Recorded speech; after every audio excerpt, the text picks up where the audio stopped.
Nagafuji was part of a club, whereas me and Hino weren't. And so, it was common for us two to be left behind and leave school together. Today wasn't one of those days, however, and I had something planned as well. With a quick "see ya," I left Hino. "I'm gonna die of loneliness, like a rabbit," she pleaded. Nonetheless, the shoe rack was where we separated. What I liked about those two was that even though they might have given me advice every now and then, that was as far as it ever went. Never did they interfere in my affairs in an attempt to rehabilitate me or anything like that. Let the bad people be evil. As I put my outdoor shoes on and exited school, I noticed that it had started raining lightly. Not good. My walk quickly turned into a brisk jog. I didn't have an umbrella or anything with me, and by the time I exited through the school gate, that jog had further escalated into a run. Was Adachi already waiting for me? The thought of that made me feel bad, and even if it hadn't been raining, I still probably would have run. Of course, I wasn't looking forward to seeing her or anything. It just wasn't polite to make someone wait. Just as I had passed some boys wearing school uniforms, and then the gas station, I caught a glimpse of Adachi. There was a conflict of emotions in my head. On one hand, I felt relief that she had waited for me, and on the other, sorry for making her wait. She stood there in the drizzle, holding up an umbrella. The fact that she carried one surprised me. You didn't need to go out of your way to match the pose. Seeing Adachi sit on the fence in the exact same pose from yesterday made me giggle. As I ran towards her, a little out of breath, she noticed me, hopped off it, and waited with her hands on her bike's handlebar. I quickly ran the rest of the way to her, and though I still hadn't made it home, silently muttered, "Goal." "Sorry, it started raining." "No need to apologize. I mean, the rain is not your fault."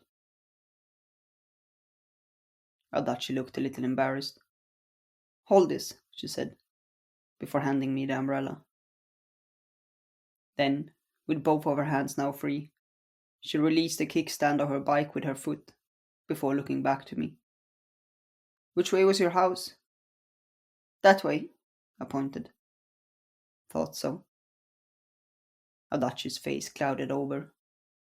I gave her a questioning look, as if asking, "Is that not good?"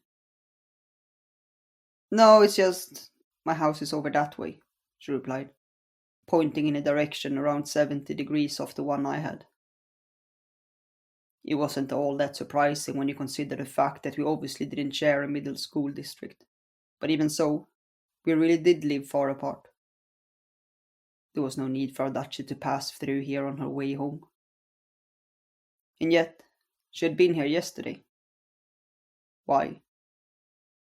Another one on the pile of mysteries surrounding her. Whose house are we going to first?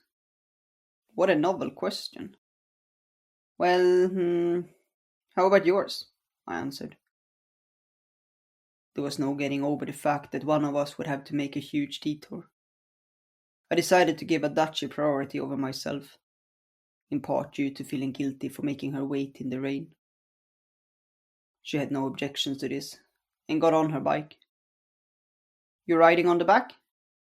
Okay, you hold the umbrella then." Adachi kicked the rear wheel lightly. Not a bad idea.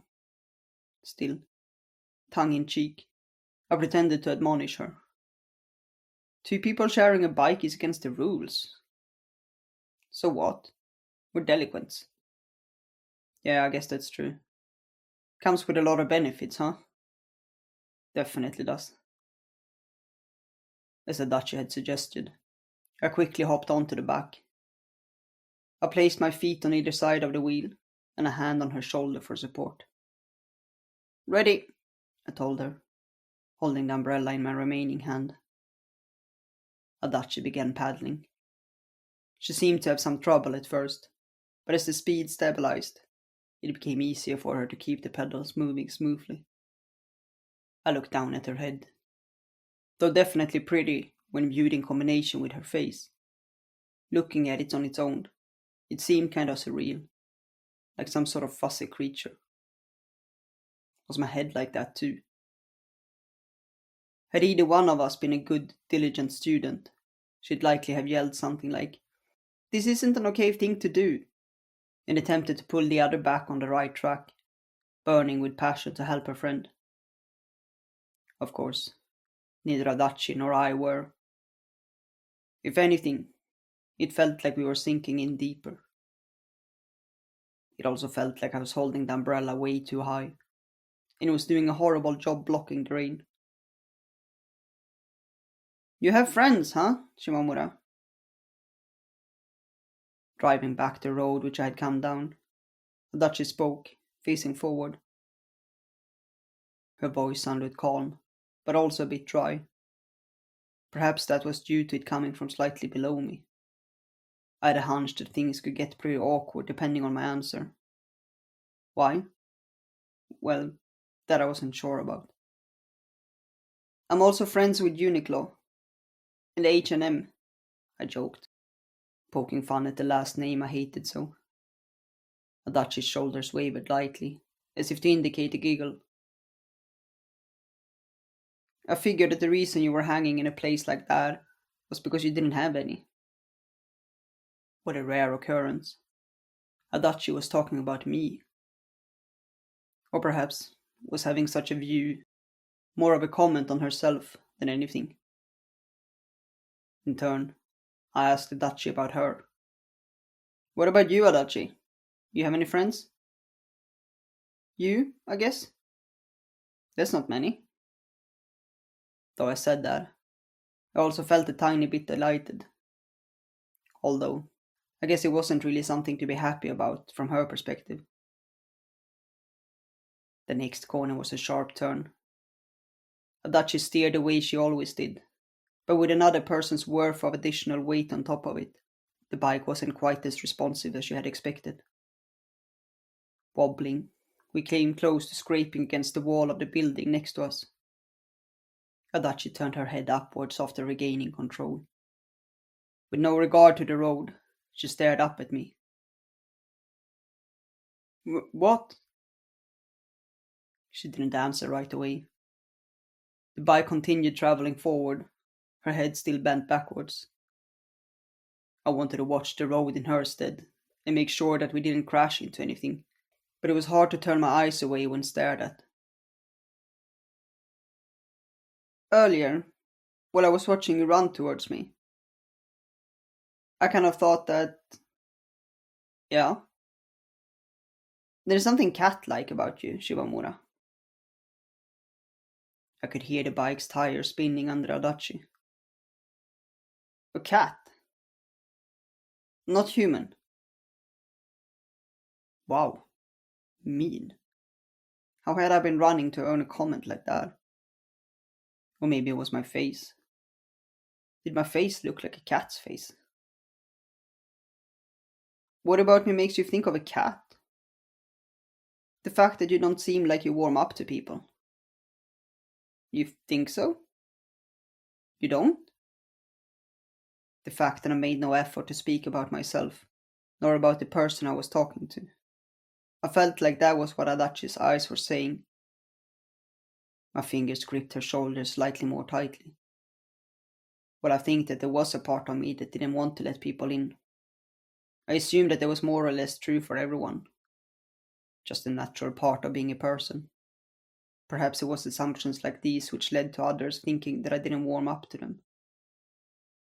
However, I had to wonder, wasn't Adachi like that as well? Not that I even knew if what she was saying was true, as I had never owned a cat. I don't think someone who doesn't warm up to people would ride a bike with another person. Maybe you see me as a cat or something." As she said that, Adachi at last turned to face forward. Back to safe driving. I didn't feel at all relieved, however. Rather, a sensation resembling uneasiness filled me. I really didn't like how much we were talking about me, like averting its eyes. My mind, too, fled from that topic. And what better place for it to flee than to what Adachi had just said? Adachi was a cat, too. Two cats, sitting silently on the second floor of the gym. Lying in front of the window as rays of light passed through it, not caring that it was slightly hot and humid up there, chasing after a ping pong ball as it bounced around. That was definitely cat-like.